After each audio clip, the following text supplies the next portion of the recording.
Na may nakasayaw Pero niya. kung nahibaw, pero kung wala kahibaw, Sige ba? apil Tuwas siya. na siya sa giingon sa Ginoo sa San Lucas 23:34. Pater, dimiti eles non inimsyon quid fascia. Mahal, pasaylo pa sila. Kaya sila masayod sa ilang buhat. Pinaka-nasayad naman.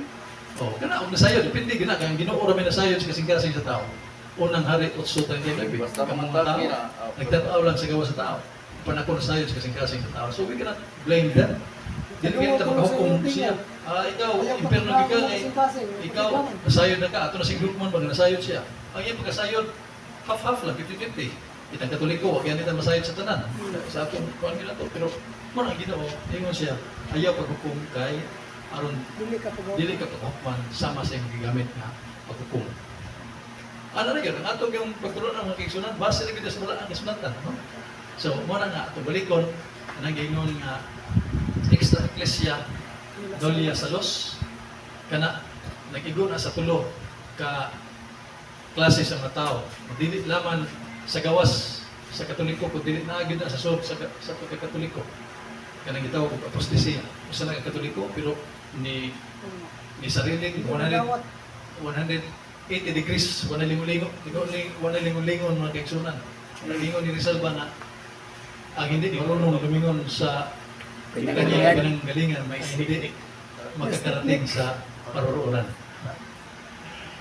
Tawag na siya o apostasya. Karon Brad, ugwa masayod, okay ra. Nya ug masayod, dili kay okay. Kuya, Ako ipaluab na karon Brad sa kining atong kining nanudlo aning ang Dios na namatay, nasayod gina silang wa mamatay sa ato pa, sala gina sila gyud. Sa kaning pagtulunan nga Ay lain ba? o kung ilang gibalik nila kamatuoran pa apil man sa sin against the Holy Spirit.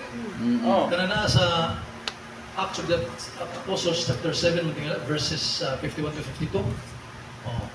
Ilang wa nila dawata ang kamatuoran kay gitudlo na sa atong simbahan that God is eternal, God is immortal. Pero imo yung patyon ng Diyos.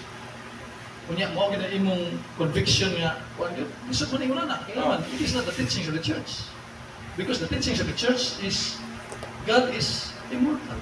Naman sa atong fundamental sa Katekdogma, page 35 of page 36. Karaan naman Kunya, ganun diya ang sa wala ang kasulatan, gitudloan gyud ta. Nga ikaw Diyos nagpuyo ka sa kahayag, dili manuoy. Ikaw ang Diyos bugtong wa na tayo. Salmos 90 verse 2. Wa pa ang kalibutan, wa pa ang kabukiran. Diyos ka na, way sinugdan, way katapusan.